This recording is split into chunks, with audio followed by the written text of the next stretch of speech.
Fala aí, pessoal, bem-vindos a mais um episódio do De Dono para Dono, podcast aqui da Aldas, onde a gente sempre traz empreendedores com histórias super bacanas para dividir com a gente um pouco do lado A do empreendedorismo, aquilo que funciona, mas também o lado B, aquela parte que não sai na mídia, mas que são as histórias que no final a gente que está empreendendo lembra, né? E eu tô aqui com uma dupla que é super bacana. A gente vai falar hoje aqui com o Sérgio Kendi. Sérgio, obrigado pela presença. E com o Matheus Queiroz. Eles são os fundadores da The Best Açaí, né? Eu não preciso, acho que, apresentar o que é a The Best, né? O que fazem. Mas o curioso da dupla aqui é que eles já saíram da faculdade, já saíram da universidade, pulando de cabeça nesse negócio e resolvendo montar um negócio de açaí. Então eu já vou começar a passar para eles com uma pergunta. Galera, por que açaí?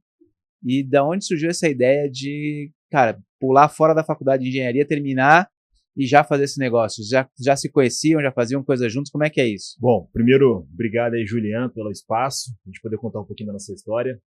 E é muito louco isso, né? Porque a gente estava no último ano de engenharia civil, então nada a ver com açaí, né? Pô, era bloco, cimento, obra, projeto em cima da laje conferindo ferro na última ano de faculdade.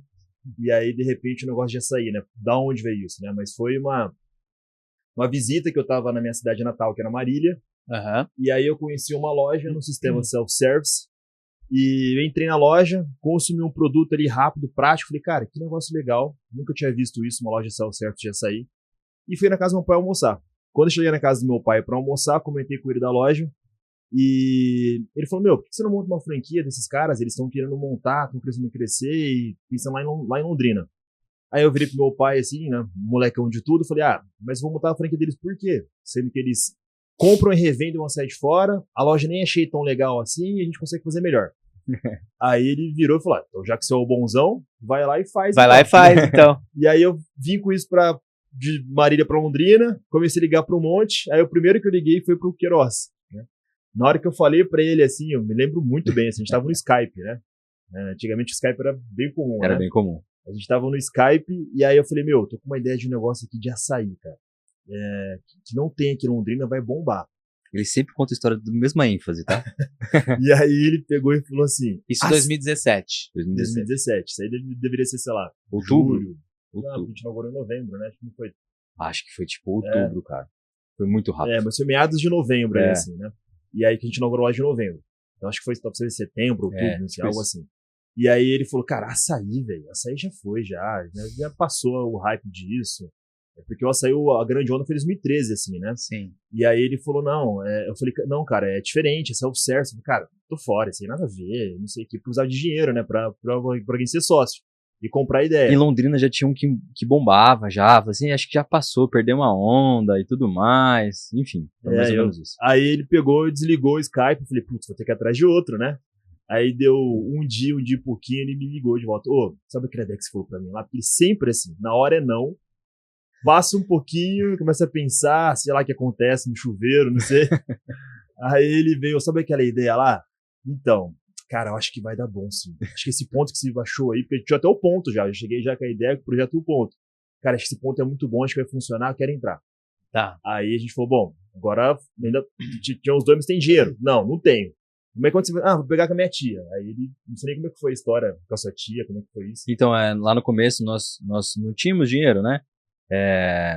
Então, assim, foi um comecinho que a gente teve algumas ajudas ali, o Sérgio tinha um dinheiro parado, que ele tinha feito na época, acho que era o PIC, alguma coisa assim, dinheiro parado, né? R$3.400. Esse é o meu dinheiro parado. E aí eu tive que pedir dinheiro, uma parte para minha avó, uma parte para minha tia, elas me emprestaram, consegui pagar elas logo depois. Mas ele nunca falou uma coisa, tá? Como é que você pediu pra elas? Eu não sei como é que foi essa história. E com a minha avó foi muito fácil, minha avó é muito avó, parceira, né, cara? Avó é vó, Minha avó me acredita muito em mim. Nossa, eu tava pensando isso hoje, ela acredita muito em mim.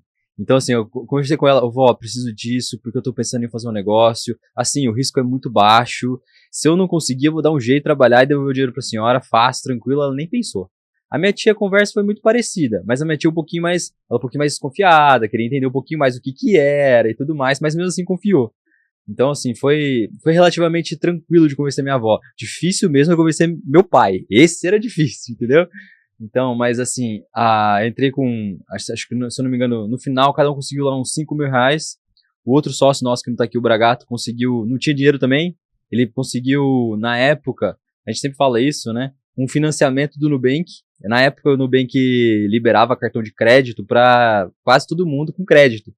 Então ele conseguiu pedir um cartão de crédito com, acho que era, sei lá, R$ 1.800 de limite, e começou a passar tudo no cartão de crédito. Esse era o dinheiro dele, entendeu? Era o dinheiro dele. Então, foi mais ou menos assim que a gente desenrolou ali o começo da grana ali pra ver. Boa, boa. E como é que foi essa história, assim? Já abriu e deu certo de cara, abriu e patinou, e daí você falou assim, putz... É que depende do que quer dar certo, né? Acho que assim, pô, a gente fez a loja funcionar, mas o primeiro mês de faturamento da loja foi R$ 12 mil, né? Então, só que pra gente que não tinha noção, não tinha benchmark, não tinha referência, falava, pô, R$ 12 mil de sorvete, tava super bom pra gente, né?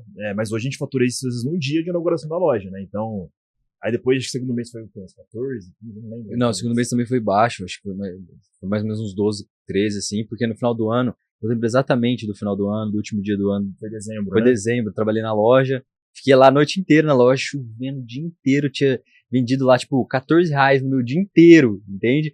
E era uma outra, e a gente tava felizão, porque assim, realmente era acho que foi, assim, pra mim deu certo desde o primeiro, assim, desde o primeiro momento.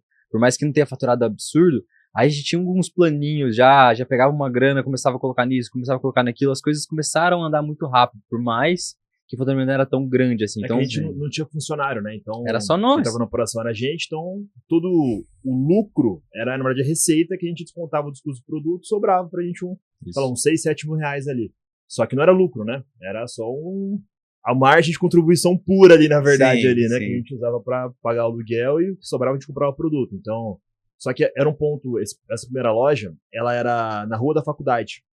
Então, em dezembro, teve férias. E aí o nosso movimento foi lá embaixo. Sim. Aí depois, em janeiro, fevereiro, começou a tracionar de novo, né? Mas legal. Faltava 14, 16 mil reais por mês. E quando que surgiu a ideia de transformar esse negócio, ou sair desse negócio de uma loja para pensar de maneira mais ampla em transformar isso numa rede de franquias, ou abrir outras unidades? Onde é que já era uma coisa que vocês pensavam desde o dia 1, ou como é que foi essa jornada aí? A gente nunca pensou em ser uma rede, ser desse tamanho. Acho que no começo a gente não tinha essa pretensão. Foi acontecendo, mas é porque a gente tinha feito um modelo de negócio, uma loja, que era diferente do comum. Geralmente açaí é roxo, verde, né? Então aquelas mesmas cores.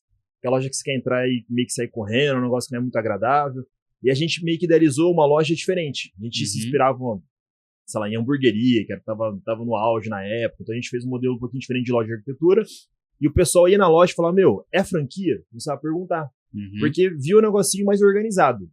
Só que a gente... Parecia ter um modelo típico de uma franquia. Alguém que pensou aquilo para replicar. Acho que todo dia alguém perguntava, isso aqui é uma franquia? Direto. Tá. Assim. E a gente nem sabia exatamente o que era uma franquia. A gente sabia do conceito, mas não sabia como organizar e tudo mais. E aí começou a ter muita demanda, a gente falou, vamos pensar em franquear isso? Aí a gente foi atrás e fomos estudar, mas de maneira bem... Enfim, essa história é boa. De maneira bem simples, assim, o que a gente fez? A gente falou, a gente quer aprender... Não recomendo, tá? Hoje em dia. Não sei se eu posso ensinar esse caminho errado aqui. Não, mas fica como o que não fazer. Mas a gente pegou e ligou para um monte de franqueadora, que tava vendendo franquia na época, que tava no auge, assim, e ligamos para a gente queria comprar uma franquia deles. E a gente entrava no processo seletivo, a gente entendeu como é que eles vendiam a franquia, eles abordavam os leads, depois como é que eles mandavam os materiais para venda, tanto de folder, planilha de modelo de faturamento, projeção de investimento, tudo que a gente tinha de material a gente pegava com eles, e depois a gente entrava até no processo que eles mandavam pra gente a cofre e o contrato. E a gente falava, agora, como um bom engenheiro... Só copiar e colar. Só copiar. Projeto de física, projeto de laboratório de física. Eu fiquei um dia lendo aquele contrato deles, tentando entender, achando que eu tava entendendo tudo. Mudei tudo que era bonitinho pra gente, coloquei aquilo, achando que tava sendo perfeito, entendeu? Entendi. Foi exatamente assim. Então, esse foi o nosso primeiro modelo de franquia. E aí a gente adaptou isso, e aí já tinha gente querendo comprar a franquia, e a gente falou, o modelo vai ser assim, assim, assado. Treinamento é com a gente aqui na loja, durante uma semana aqui na operação.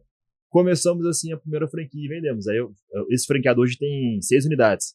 Mas o Júnior, né, que é o nosso primeiro franqueado, eu falo que ele realmente é o louco, né? Porque o cara que comprou uma ideia, um projeto e acreditou totalmente na gente. E ele é de lá também. Ele é de lá. Hoje ele não mora mais lá, mas ele é de lá. A gente teve uma surpresa na primeira franquia, eu gosto de comentar sobre isso.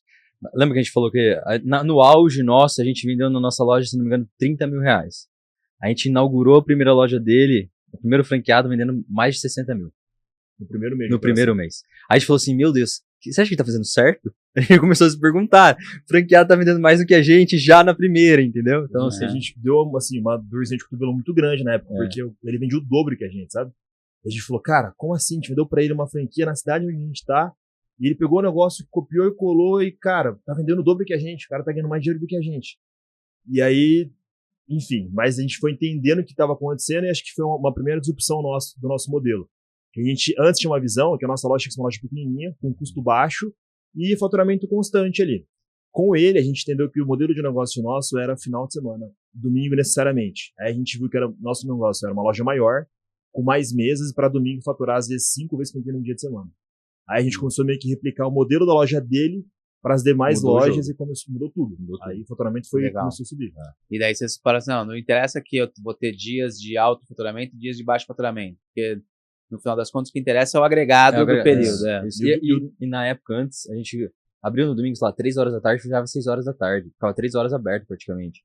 E o nosso maior faturamento hoje é no domingo. Então foi uma mudança de jogo muito grande. Assim. A gente não tinha. Então, assim, a gente realmente não tinha benchmark nenhum. Então, pra gente, sei lá, domingo era um dia. Geralmente o comércio fecha no domingo, né? De alimentação. A gente foi lá e falou: não, vamos mudar esse jogo. Acho que o nosso ponto era errado pra isso também. A gente foi adaptando tudo e dali pra frente tudo começou a melhorar de vendas, assim, né?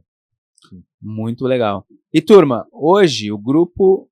Hoje esse negócio mudou. Então começou uma lojinha, um franqueado ali, olhando referências. Hoje já é um grupo que tem 2 marcas, a The Best em si, né, e a Amadelli, né? Vocês têm já passaram de 2.000 pessoas na rede como um todo. Sim. 600 lojas abertas ano passado. Esse ano tem uma meta de crescimento bastante agressiva. Sim. Faturamento de 700 milhões ano passado na rede. Você tá querendo beliscar um bi esse ano, né? Como é que é agora esse animal? Vocês imaginavam um negócio desse tamanho quando vocês começaram? Falaram assim, cara, pode ter este tamanho? Quando foi o momento que você falou assim, cara, eu acho que esse negócio aqui tem pernas e pode ir super longe? Essa pergunta me fazem até hoje, né? Qual que você acha que aonde que a gente pode chegar? Eu não sei responder nem hoje, imagina naquela época. Então, assim, de verdade, não sei dizer qual que é o limite, não sei dizer qual que é o máximo que a gente pode ir, porque realmente eu não sei. Então, assim, a gente fica muito... Essa pergunta ela é muito aberta pra gente, porque não sabemos o tamanho, mas lógico que a gente nunca imaginou de estar no tamanho que está hoje, ainda mais, 8 anos, né? Então, e muito rápido, né? Tudo muito rápido. Muito rápido. E com uma pandemia no meio do caminho. Como é que foi essa pandemia para vocês? Foi boa, foi ruim, foi média, tanto faz? Acho que no limite foi bom, tá? Acho que, assim, lógico que tinha uma parte de saúde, assim, que todo mundo acabou sendo prejudicado, mas do ponto de vista de negócio, acabou funcionando. A gente acabou ajudando. A gente começou a pandemia em 2020, a gente tinha, em março, a gente estava com 30 unidades.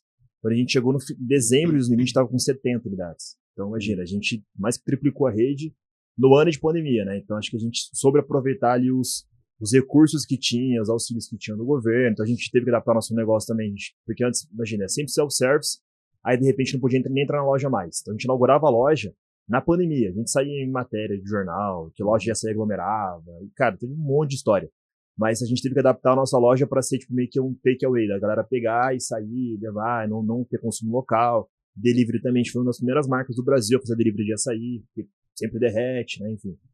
Então a gente adaptou o modelo de negócio, mas, assim, acho que no limite, assim, pra gente foi bom, porque os empreendedores, os franqueados nossos tinham muito capital disponível, né, então acho que o governo fez vários incentivos, né, como Pronamp e tudo mais, e a gente sabia que uma hora ia passar, e começou a aparecer muito ponto disponível bom. A gente começou a pegar esses pontos e depois que acabou a pandemia, a gente meio que dobrou o faturamento da rede, né? Então, entendi. Eu gosto de trazer um detalhe da pandemia que eu acho que muita gente passou por isso, talvez passe até hoje em alguns pontos, né? Acho que é legal. Na pandemia a gente passou por 2 grandes cenários. Eu acho que isso que é o legal. Entramos na pandemia, a gente tinha uma produção pequenininha, tinha uma indústria pequenininha, mas a gente produzia todo dia e não podia parar de produzir, senão não dava conta. E era pequenininho, mas ainda assim produzia todo dia. Na pandemia, quando veio, a gente ficou basicamente, eu me lembro exatamente desse número, ficamos 2 meses e produzimos um único dia no começo da pandemia, porque tudo meio que fechou. Então, os primeiros meses da pandemia ficou bem fechado. Então, a gente passou uma fase, pô, e agora o que a gente vai fazer? A gente começou, pô, vamos se aperfeiçoar nisso, melhorar nisso e tal. E aí virou o ano, e foi, acho que o ano mais maluco que a gente passou. Eu lembro no mercado que não tinha nem papel pra comprar, faltava embalagem, faltava tudo. Meu, virou um caos, porque a gente tava vendendo muito, começou a vender muita franquia do nada. Então a gente passou da maior baixa pra maior alta na maior virada, assim. Então foi bem maluco, bem tenso esse ano. Muito louco. Muito louco. E, cara, em 2023, vocês acabaram aparecendo na Forbes lá, como destaques, né?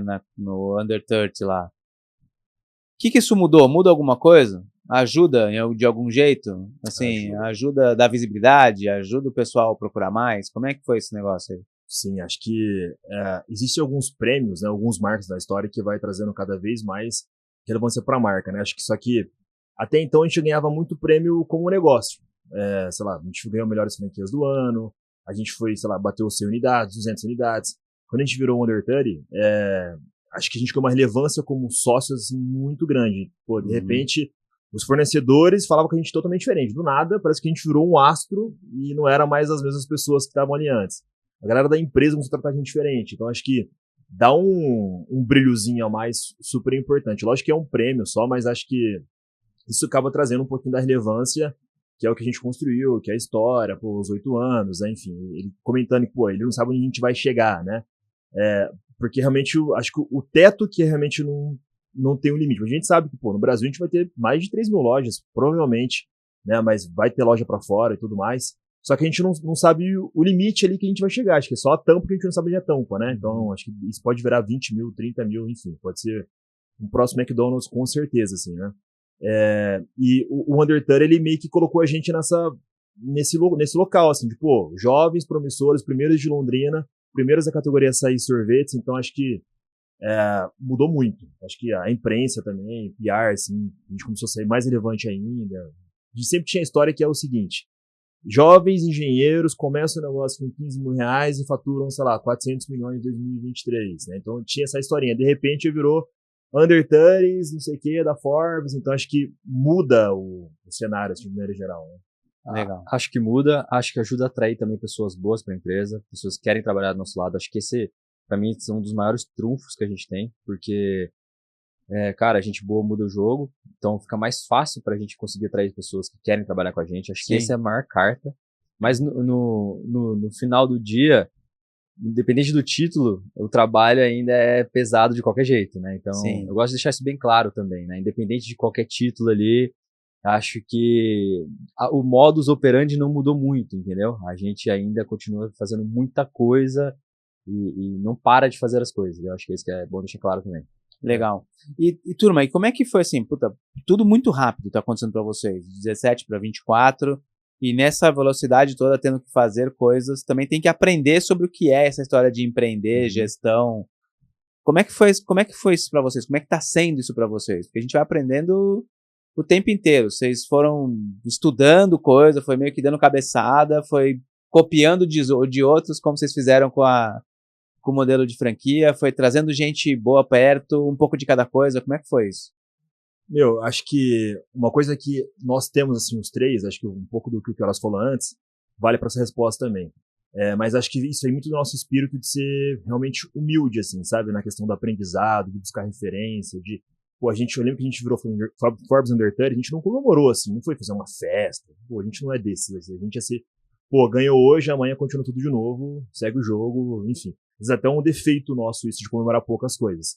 Mas é o jeitão nosso. E acho que ao longo da jornada, o que a gente mais fez, que vem lá desde a primeira franquia de como a gente formatou, é ligar para as pessoas, visitar as empresas, aprender como a galera faz, fazer bastante curso, trazer gente boa para perto, né? Tanto que você faz parte hoje do nosso board, né? Então a gente tá sempre tentando buscar pessoas que têm mais experiência, que sabe, tipo, coisa que a gente não sabe, trazer para perto e ouvir e aprender. E aí, lógico que vem esse espírito nosso de filtrar o que pra gente cabe, o que não cabe, o que a gente acha que é inteligente, o que não é, que funciona pra gente ou não, e a gente vai pegando. Então, putz, é super difícil, né? O Queiroz, né?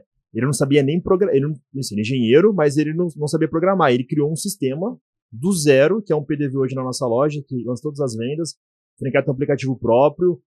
Hoje a gente tem um clube de fidelidade, que é um aplicativo também, igual o do BK, do McDonald's, super robusto, e tudo do zero, que aprendeu. Então acho que vem muito dessa característica nossa de aprender as coisas fáceis também, e ser humilde, né, e de buscar referência, enfim. A gente é bom em aprender as coisas, e ir atrás e buscar. Acho que tudo que você falou a gente faz.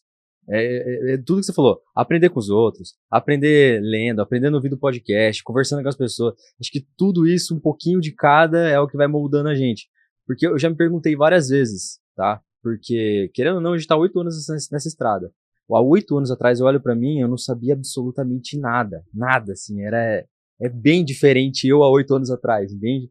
E aí, às vezes eu paro e me olho, será que realmente eu tô... Por exemplo, tem uma galera que tá sobre minha liderança.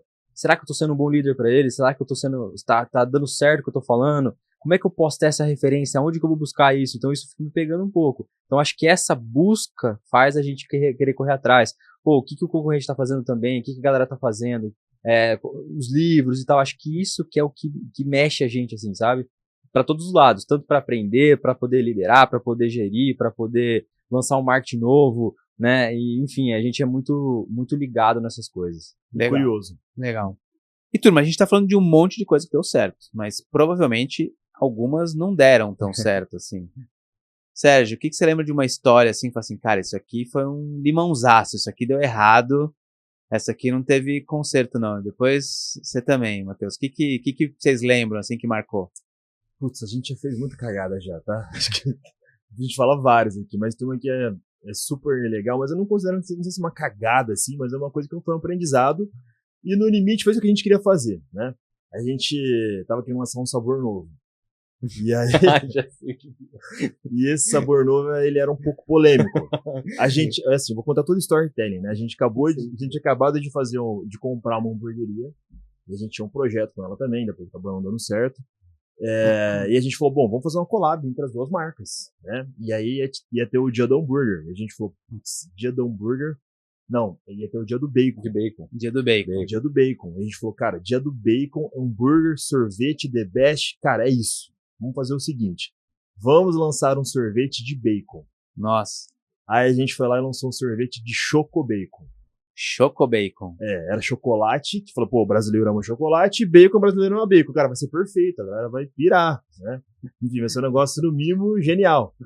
E aí a gente... Não tem como dar errado. Não tem como pra fabricar isso. Cara, foi um caos, porque assim, a gente teve que fritar literalmente todos, e assim, a gente tava na época já com umas 450 lojas, eu acho, talvez.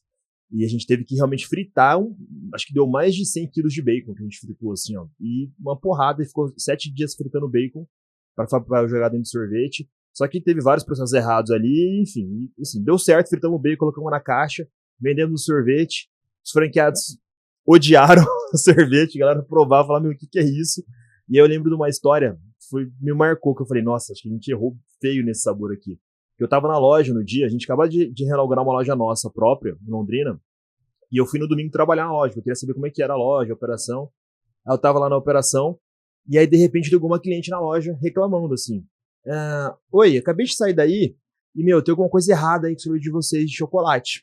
Aí a mulher falou, mas que sorvete? Não, o de Ferrero Rocher, que eu fui aí pegar, e meu, eu achei uma calabresa no meio do sorvete. Aí a mulher falou, calabresa? Aí ela falou, eu acabei de pegar aí um sorvete de Ferrero Rocher com calabresa. Aí a mulher falou, mas você pegou em qual lugar do freezer? Eu peguei no terceiro, assim, assado. A gente falou, não, é o Chocobacon que lançou. Ela, sério, você lançou o Chocobacon, não sei o quê. E a galera achava que era uma calabresa que tinha caído no meio do sorvete. Era bacon de verdade. Era bacon de verdade, enfim. Mas foi um sabor que a gente tentou fazer um hype ali na rede social, mas... Não deu muito bom. Não deu muito bom. Essa foi uma história... boa. O bom é que acabou o estoque e beleza. Esse foi de boa. Um dos maiores erros nossos é a gente não conseguir ter feito uma... A gente passou por uma fase que a gente escolheu uma sociedade que não encaixou. Tá. E sociedades que não encaixam, eu acho que é um dos maiores aprendizados para qualquer um, né? Eu acho que um acordo de sócios mal feito... Mas vocês tinham um acordo de sócios? Esse é o problema. A gente não tinha nada. A gente Tinha não de tinha. palavra. A única coisa que a gente tinha, e que talvez seja o dos problemas, é que a gente tinha um dinheiro guardado, que nem tinha tanto dinheiro assim. E nós desembolsamos esse dinheiro e o nosso acordo era esse dinheiro praticamente. A gente só foi fazendo. A gente é muito dessas. Só vai e faz, só vai e faz. Depois a gente vê o que acontece. Uhum. E aí, isso ensinou muita gente, porque ainda bem que foi pequeno o problema, a gente conseguiu conter ali. Tipo, ambas as partes, beleza, tudo certo, saíram bem, todo mundo se conversou, ok, mas ainda assim é um aprendizado pra gente, porque quem tá pensando em fazer sociedade e as coisas não batem, acho que aí pode gerar um conflito E essa muito grande. pessoa, vocês já conheciam ou não? Como é que A gente conhecia, assim. Já conhecia, já tinha um relacionamento. Assim, a gente é amigo ainda hoje, assim. Troca ideia, legal. conversa, normal, então a gente não tem nenhum tipo de problema. Mas é só, não deu negócio, Não né? deu Acho negócio. que não bateu a visão e tudo mais.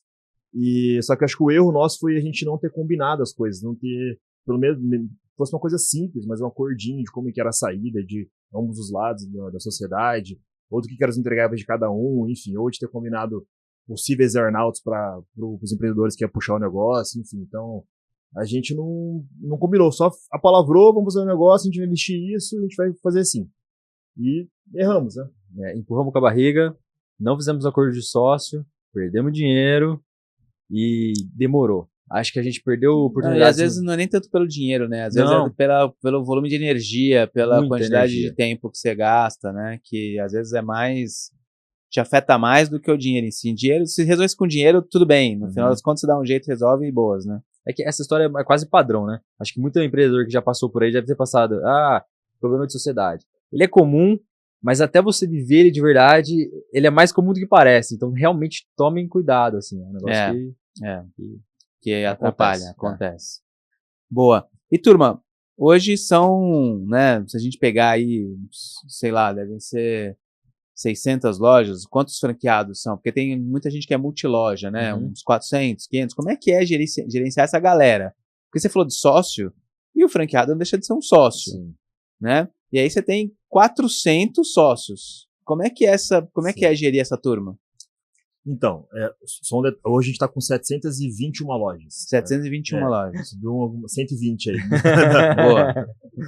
É bastante. E contando, porque se fizer amanhã, provavelmente vai ter uma mais. Sabadão já vai ter mais umas 5 a mais. A gente deve ter mais ou menos algo em torno de 400 franqueados. A gente sabe esse número exato, porque, enfim, tem franqueado que tem uma loja, mas aí ele é sócio de um outro que tem mais 4 lojas, então fica uma divisão que é difícil a gente saber o número exato, mas é algo em torno de uns 400 franqueados. E acho que é como se fosse uma empresa, na verdade, assim, com, querendo ou não, níveis de hierarquia ali dentro que a gente tem que controlar, né? E todo mundo que é franqueador geralmente chega na gente e fala, pô, como é que vocês fazem com a franquia de vocês? Porque, franqueado é uma dor de cabeça, que não sei o quê, que é difícil de lidar com o pessoal. E sempre eu respondo que, pô, a gente não sente essa dor real, assim. Acho que a gente, lógico, tem pequenos problemas que às vezes acontecem, mas a gente não sente uma dor tão grande. Eu acho que a gente construiu algo, talvez sem querer, assim, a gente não tinha essa visão, tá? Acho que hoje eu olho para trás e falo, pô, por isso que a nossa rede funciona bem. Mas a gente acabou construindo uma relação muito de confiança com os franqueados e de muita proximidade, né? Então, exemplo, eu tô em todos os grupos de todas as lojas, de todas as franquias do The Best. Todos os grupos de todas as lojas, de todas as franquias. Eu também tô. Então, assim, eu tenho mais de 3.500 mensagens no WhatsApp, porque é mensagem de todas as franquias ali. Eu não respondo as mensagens, evidentemente, dos grupos, porque tem as pessoas que respondem isso, mas eu tô lá. Se alguém precisar falar comigo, tá ali. As pessoas têm meu telefone, mandam mensagem ali. A gente tem um grupo que, se você chegar no franqueador e falar isso, ele vai falar, cara, você tá maluco? Ninguém faz. A gente tem um grupo que é com todos os franqueados juntos. E a galera conversa aberto no WhatsApp. Aberto no WhatsApp, lá pode falar o que quiser. Lógico que a gente tem as nossas regras, senão a galera começa a falar de política, não sei o quê, aí a gente sempre vai como se fosse uma Mas empresa. Tem uma galera que faz moderação, tem um moderador, tem alguém do time que... Tem gente que tá olhando pra isso, mas assim, a gente não fica reportando, mas é muito pouco, assim, os próprios franqueados são os moderadores do negócio, sabe? Legal. Então quando começa a falar que não sei o que é economia, porque eu não sei o que é o Lula ou o Bolsonaro, cara, alguém vai lá e vai dar uma moderada, vai meio que cortar. Ou a gente, quando o cara não respeita, a gente vai lá e eu falo com o cara, eu tiro ele do grupo, evidentemente. Então assim, mas funciona muito bem essa comunicação, né? Esse é um dos rituais que a gente tem, de comunicação nosso, mas toda quarta-feira a gente tem uma reunião nossa também, que é uma live ao vivo, que entra todos os franqueados ao vivo ali, e a gente faz um benchmark das vendas da semana, como é que foi. Quando fecha o mês, a gente faz o mês, ali a gente conversa tudo que vai ter de comunicação nova na semana, de novas campanhas, e o franqueado pode levantar a mão ali e falar.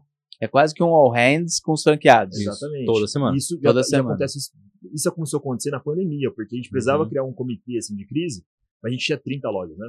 Sim. E aí isso foi crescendo, e aí hoje virou realmente um all hands geral com todas as franquias. Então, essa relação de proximidade acaba gerando confiança, né? A galera se identifica, vê que a gente se dedica, a gente se esforça para a marca.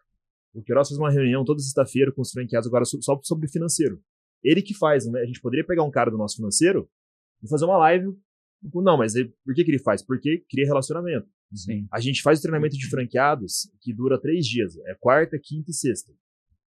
E eu faço um dia, ele faz outro dia faz o Bragato. Então, a gente poderia contratar professores ali da nossa empresa para fazer o treinamento. Então, a gente que faz pra gente conhecer a galera no primeiro dia, para passar a nossa cultura, passar a nossa visão. Então, dá trabalho isso, tá? Pra gente, é muita energia. Toda semana tem uma reunião marcada, tem que ter pauta, tem que eu vou falar, e tem que, ali a gente, querendo ou não, a gente vende futuro pra galera, a galera acaba engajando mais, sai animada, mas é uma energia grande para isso. Só que isso faz a gente ter uma rede, super saudável aí. Sim. Inclusive, saiu várias coisas agora na mídia, de uma franquia bem famosa, né?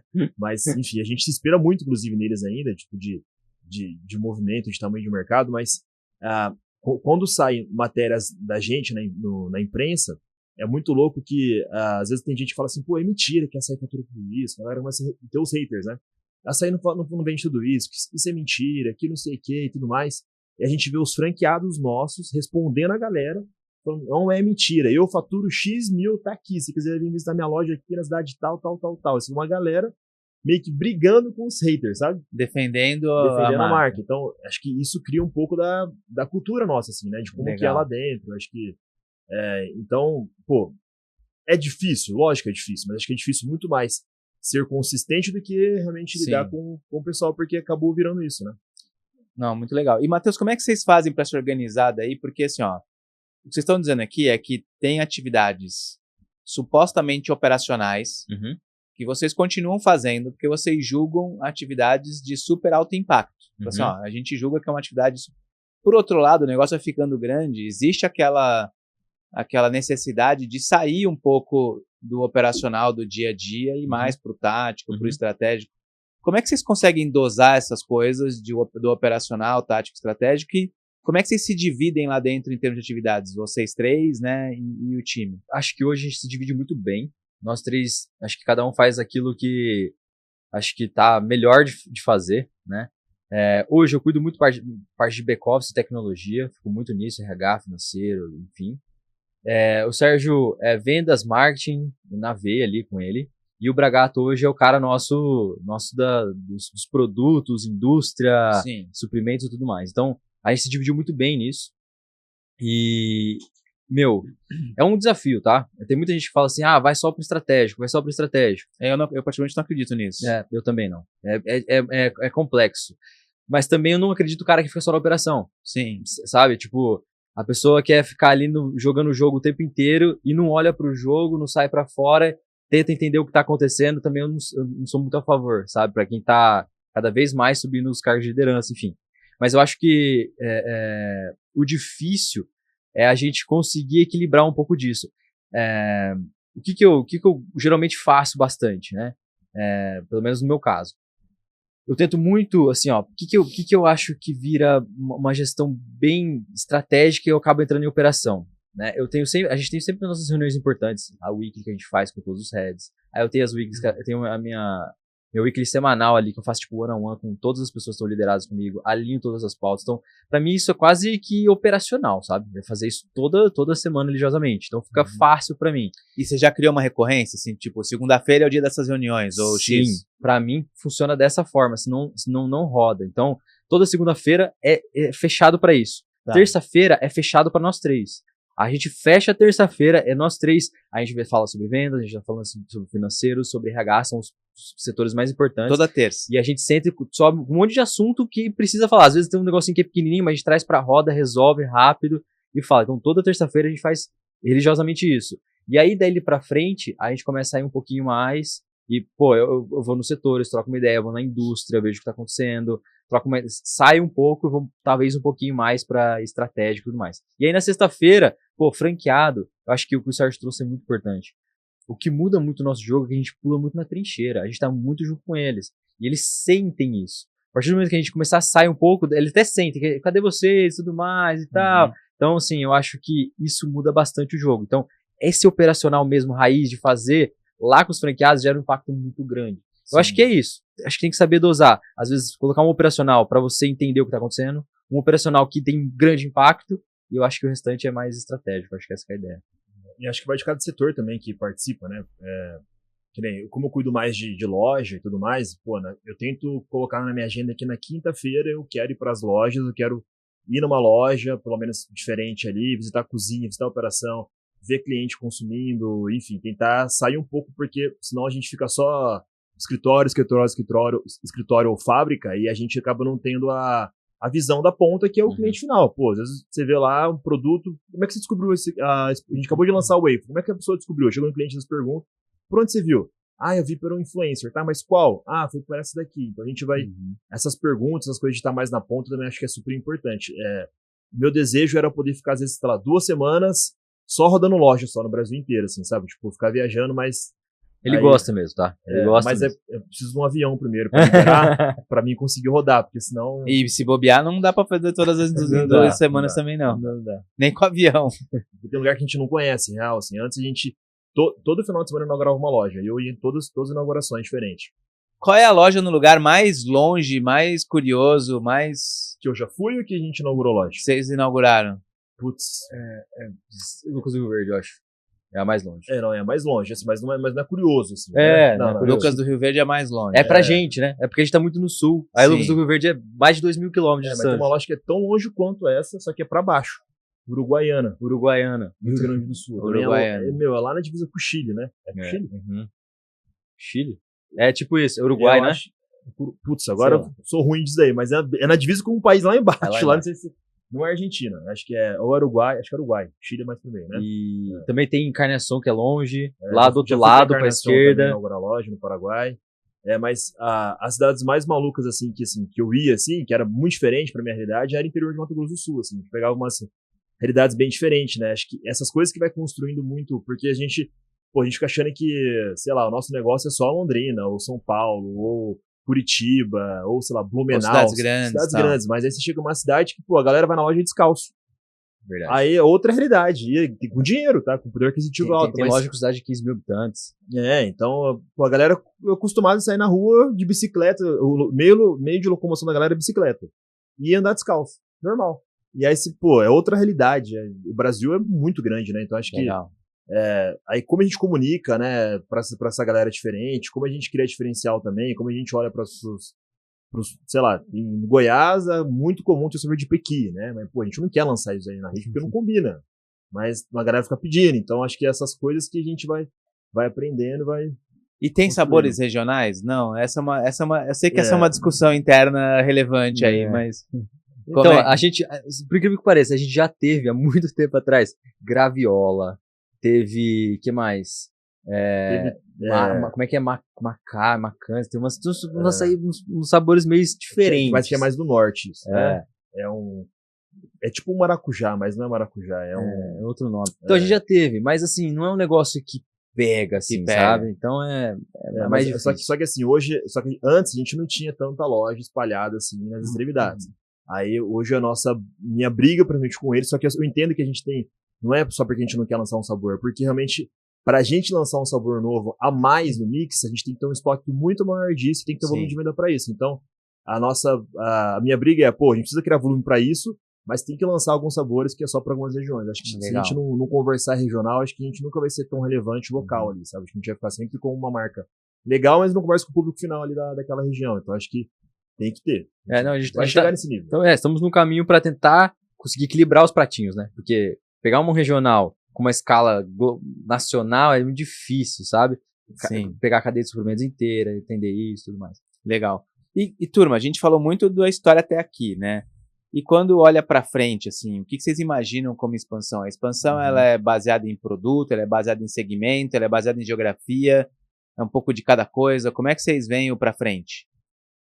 Eu acho que, principalmente em geografia, né? A gente quer sempre atingir mais lojas, então acho que o nosso foco ainda é crescer muito em número de lojas, porque tem muito espaço no Brasil. Mas a gente está mirando esse ano, isso já não é mais novidade para ninguém, mas a gente está mirando a nossa primeira loja nos Estados Unidos. Então a gente quer abrir lá uma primeira unidade. Já começamos o projeto, né? Já estamos no Paraguai, a gente está com agora 8 lojas no Paraguai operando. Então a gente está nessa expansão geográfica ali.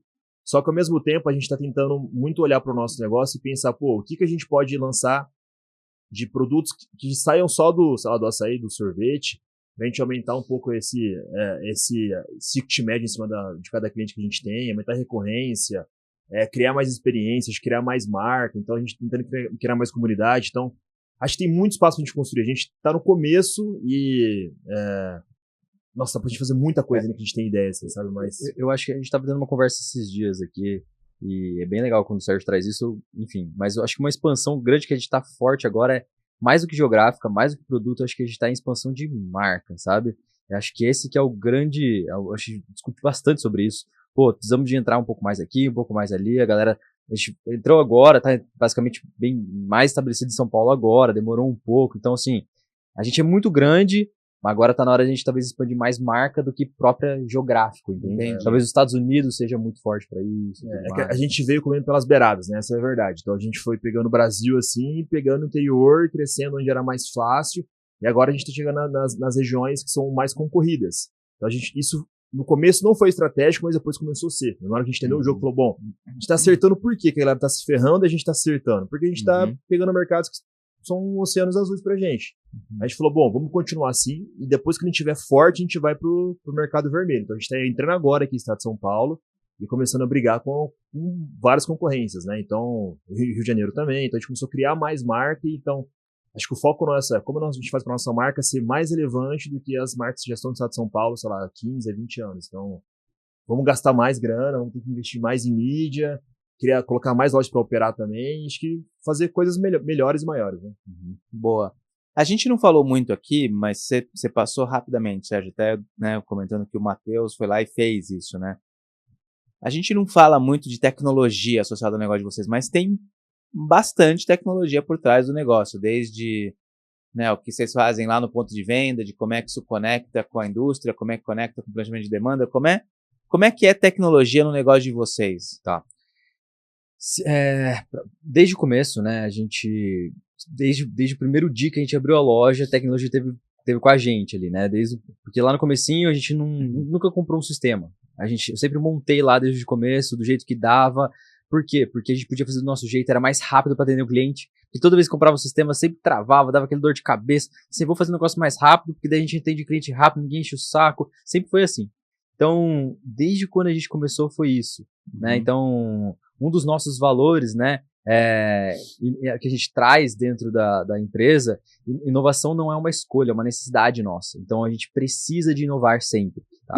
Então, quando a gente fala de tecnologia, hoje a gente tem o app que liga direto com o nosso cliente final, que a gente tem um clube nosso que tem muitas coisas lá dentro, desde fidelidade, onde a pessoa resgata várias recompensas que tem lá dentro. A gente tem algumas campanhas lá dentro, vai vir muita coisa nova que a gente está desenvolvendo dentro do nosso aplicativo para o cliente final, para a galera se interagir com a loja, ganhar um monte de benefícios, enfim, tem bastante coisa nisso.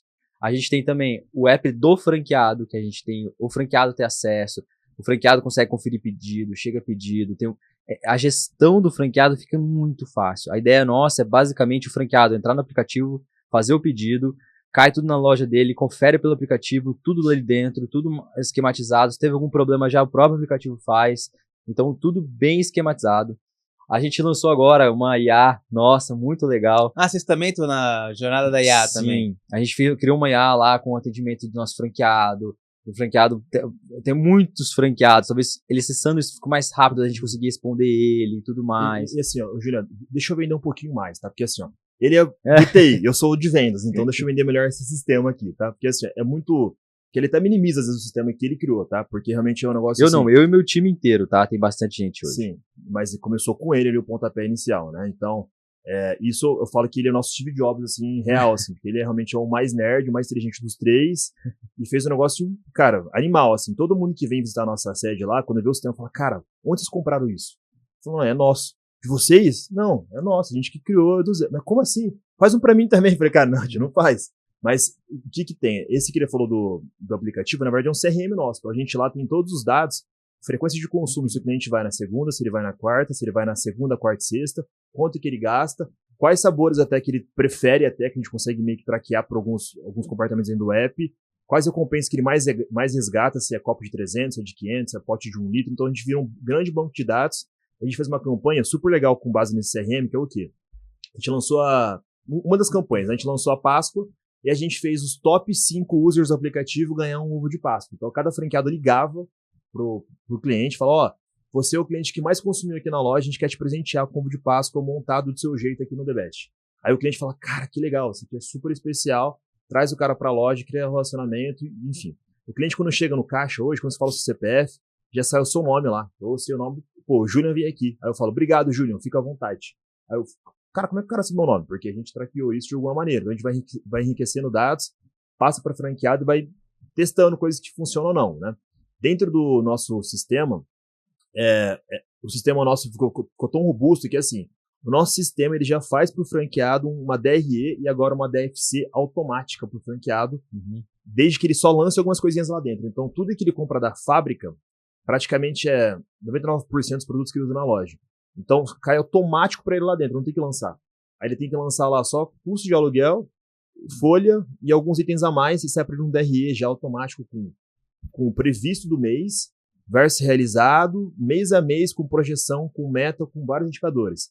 Hoje, toda a loja nossa ela tem uma meta de vendas diária. Olha isso. Tipo, já cai para o franqueado automático. Meta de venda de segunda, de terça, de domingo, de sexta, de qualquer dia da semana, isso é automático, que o time de conselho de campo bate em cima disso, tudo com o franqueado, meta de fidelização no app, meta de fidelização na loja, tudo automático. Então isso veio tudo de tecnologia. O franqueado compra tudo da fábrica no aplicativo, chega para ele, ele vai chegar num momento, ainda não é nesse momento ainda, mas a gente vai chegar num momento que ele vai tirar uma foto e vai conferir tudo sozinho no sistema. Então, eu vejo muita aí, franquia falando, outras marcas falando que é food tech, não sei o que, acho que a gente é muito mais food tech do que essa galera, assim, sabe? A gente usa muita coisa lá dentro para parametrizar, porque se a gente olha para nossa indústria hoje, a gente tem um estoque que tipo, a gente tem uma carteira gigantesca, e o estoque gira no máximo 14 dias. Então o estoque gira muito rápido. Tipo, geralmente as indústrias têm estoque de, sei lá, 50 dias. A gente tem um estoque de 14 dias. Só que por quê? Porque a gente tem tanto dado da ponta que a gente faz um PCP muito à risca. Muito justo. E aí isso, pô, mas o que é bom estoque de 14 dias? Não, é bom porque a gente tem menos valor parado em estoque.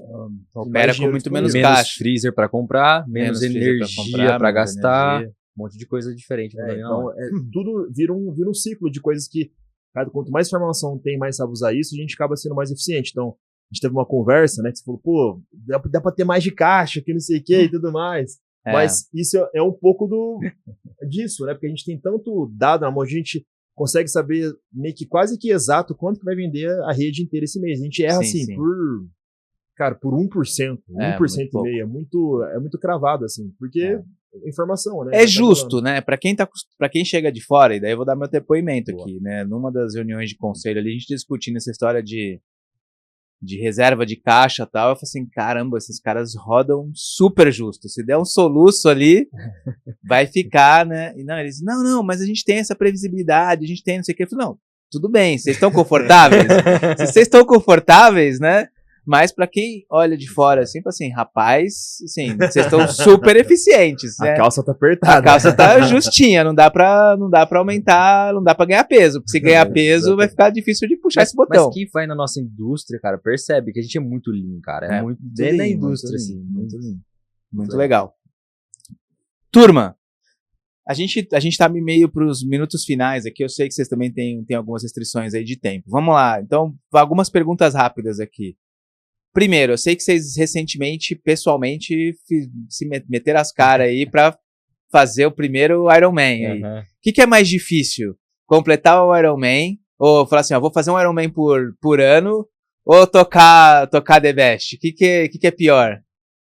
Pior é uma palavra complexa. O que é mais difícil, pra não ficar pior? É muito mais difícil. Tocar a empresa é muito mais Muito difícil. mais difícil. É mais fácil fazer um triatlon por ano. Muito mais fácil. Muito mais fácil. Não, Muito. mas o que é super difícil é tocar a empresa e fazer um triatlon por ano. Aí fica difícil. Aí de é verdade. hard. Aí é hard. Os Vocês dois já se juntos, inscreveram pro segundo, não? Não.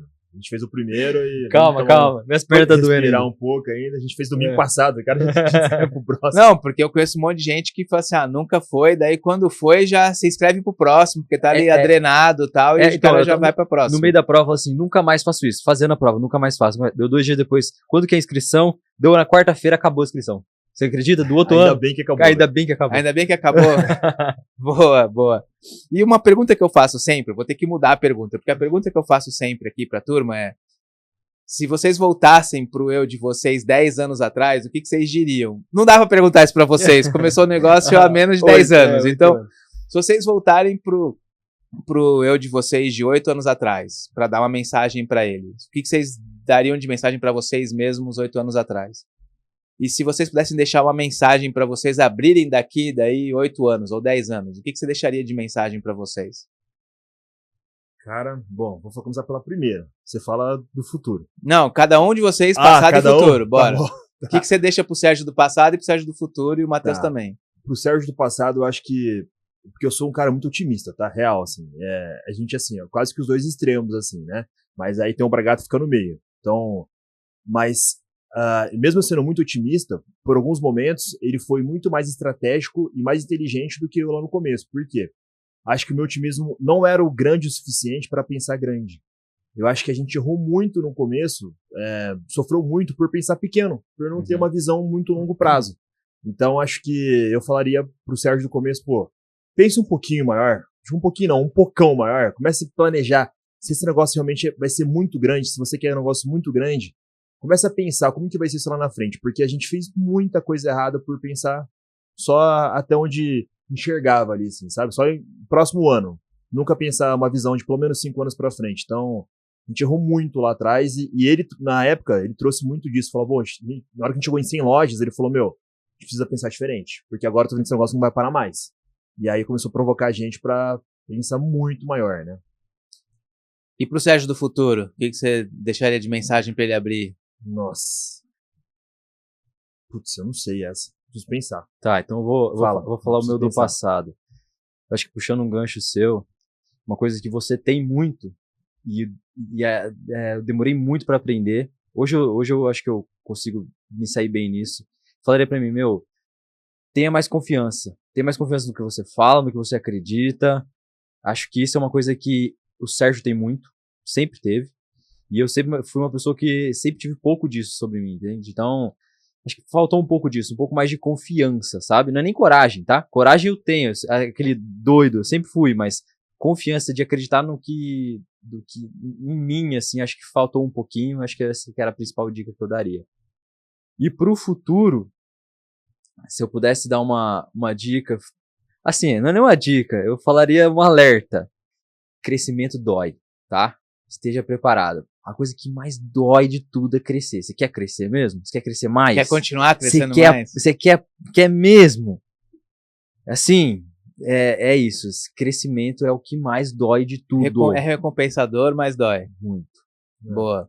Não, eu fiquei pensando aqui o que eu queria falar pra mim lá no futuro, né? Acho que talvez eu falaria, não esqueça como você começou, por que você chegou até aqui, que acho que você nunca pode perder os princípios, né? Acho que não são coisas mirabolantes, acho que é um pouco da humildade, um pouco dessa vontade de aprender, um pouco dessa disciplina de fazer as coisas, né? Desse comprometimento. Então, continue mantendo os princípios que te trouxeram até aqui, eu acho. Acho que isso é importante. Muito legal.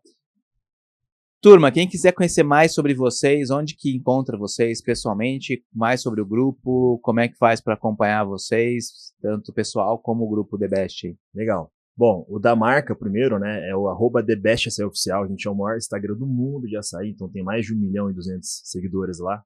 Então sigam lá também se vocês não conhecem a marca ainda. O meu, eu sou blogueiro também nas horas vagas, né? Então faço algumas parcerias aí também, faço recebidos.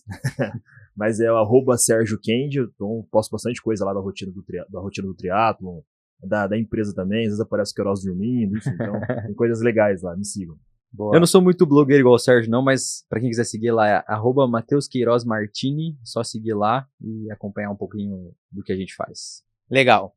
Mensagem final pra quem tá assistindo a gente, pois hoje vocês já estão virando referência pra galera mais nova que tá vindo aí, não só pra galera mais nova, mas pra outros caras que estão empreendendo. Quando os caras buscam vocês, o que é a mensagem que você deixa pra galera? Qual que é a dica de ouro? É que eu falo assim que às vezes o óbvio tá muito na nossa cara, assim, sabe? Às vezes a galera eu vejo que eles querem inventar a roda, criar um novo iPhone da vida, não precisa nada disso. Acho que empreender é tão simples quanto abrir uma padaria, vender um pão super diferente, que é um plano de recorrência, produtos diferentes, comunicação diferente, enfim. Então acho que empreender, ele é simples, né, nas ideias, e muito difícil na consistência e na disciplina. Então acho que... É mais sobre disciplina do que genialidade, né? Sim. Acho que é muito sobre isso. Então a galera, tô pensando numa ideia assim, cara. Fala, não, cara, só você vender o produto que você... todo mundo já quer comprar, mas um pouquinho diferente, cara. Troca a embalagem, muda a cor, muda o formato de divulgação e faz isso com consistência, com disciplina, que você vai ganhar o seu mercado, provavelmente. Boa. Simplifique as coisas. Acho que isso que é a dica, assim. Acho que simplifique as coisas o máximo possível. E lembre-se que acho que lembre-se do cliente, sabe? Tipo, esse que é o negócio, simplificar pensando no cliente. Acho que esse que é talvez a dica que eu daria ali. Tem uma frase, eu não sei quem que cunhou essa frase, eu ouvi essa frase, mas vou repetir, que fala que sim, que simplicidade é o ápice da sofisticação. Né? É muito difícil, é muito sofisticado você conseguir ser super simples, né? E geralmente quando você é super simples, você é super eficiente e tudo mais. Então, isso aí, muito bom. Eu vi uma vez também, me falaram o seguinte, se o negócio tá muito difícil, já começou errado. Se começou a ficar muito complexo, tem muita coisa no meio, começou errado. O negócio tem que ser simples. Se ele não for simples, é os piores negócios que tem quando você tem um negócio complexo. Acho que você confundiu a galera, porque difícil é o contrário de fácil. Simples é o contrário de complexo. Sim. Ainda ser simples... complexo que eu digo. Porque a galera acha que tudo é fácil. Não é fácil. Não é fácil. É difícil. Sim. Eu quero deixar só bem enfatizado, porque é difícil, mas tem que ser simples. Não seja complexo. Na hora que complexou demais, alguma coisa tá errada. Muito sócio, muita gente envolvida, muita coisa pra acontecer, pra galera entender, e às vezes as coisas têm que ser, acho que, simples, né? Muito legal. Boa. Turma, muitíssimo obrigado pela presença de vocês, né? Putz, a gente ia ficar aqui horas batendo papo, literalmente, porque tem um monte de coisa pra falar, né? Parabéns pela jornada, né? Parabéns pelo que vocês construíram até agora. Tenho certeza que a gente vai ouvir falar muito de vocês ainda. Tem sido, né, um prazer participar com vocês lá no conselho, ajudar de alguma maneira, né? Aprender com vocês lá também.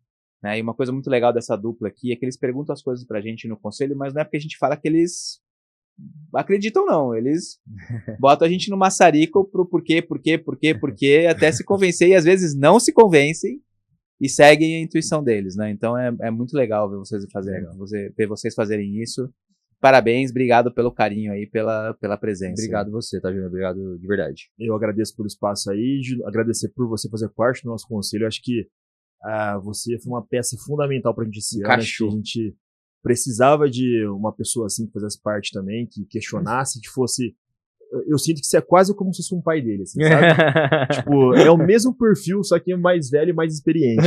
Então acho que traz muito esse lado reflexivo e da parte prática que acho que a gente não pode perder, assim. Né? Legal. Obrigado. Legal. Valeu, turma. Pessoal, e para quem acompanha a gente nesse episódio, obrigado pela audiência de sempre, né? Acompanhem a turma, vocês vão ver muita coisa legal deles fazendo lá. Acompanhem a gente aqui também no @dedonopradono, @aldas_, no meu Insta, no @juliantonioli. Valeu aí, obrigado pela audiência e até o próximo. Gostou do que você assistiu aqui hoje? Então, segue a gente e não perde a chance de ser avisado a cada conteúdo novo e garantir que você não perca conteúdos super bacanas como esses aqui.